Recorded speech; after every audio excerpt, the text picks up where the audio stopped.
Bonjour à tous.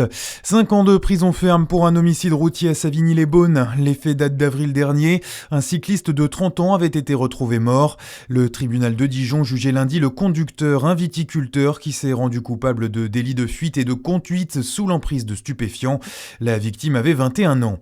Et puis nous sommes toujours sans nouvelles d'Aude Fagot, cette infirmière du Doubs disparue depuis désormais 10 jours, malgré un appel à témoins diffusé le 6 juin et une battue organisée lundi à la frontière suisse.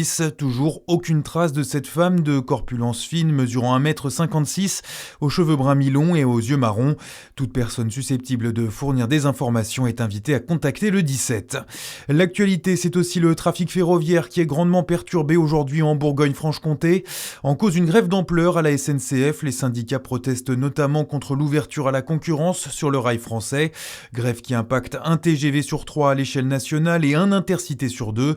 Dans la région, 4 trains Mobigo sur 5 circuleront bien en Bourgogne, mais seulement 1 sur 2 en Franche-Comté. Plus précisément, seul un train sur 2 circule entre Besançon et la Chaux-de-Fonds et entre Dole et Pontarlier.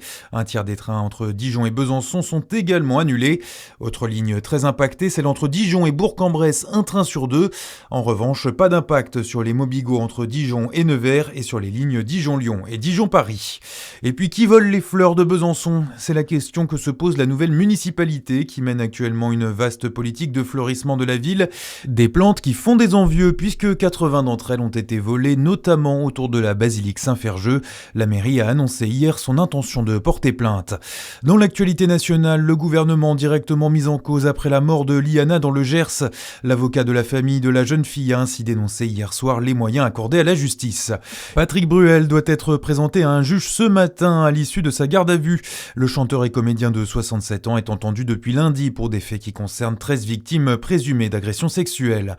Les sports, J-1 avant la Coupe du Monde de football. L'équipe de France décolle en début d'après-midi pour Boston après une dernière journée de repos sur le territoire français.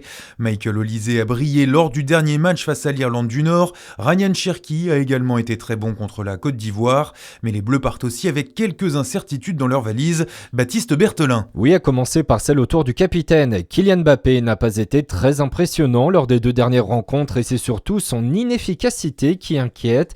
Didier Deschamps est tout de même confiant pour le mondial. Reste à savoir maintenant avec qui la star du Real Madrid sera associée sur le front de l'attaque. Les possibilités sont nombreuses.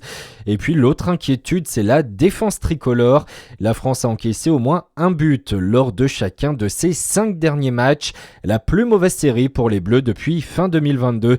Cela ne les avait tout de même pas empêchés d'atteindre une nouvelle finale au Qatar. Et premier match mardi pour les Bleus face au Sénégal. Bonne journée sur Fréquence Plus, à suivre la météo.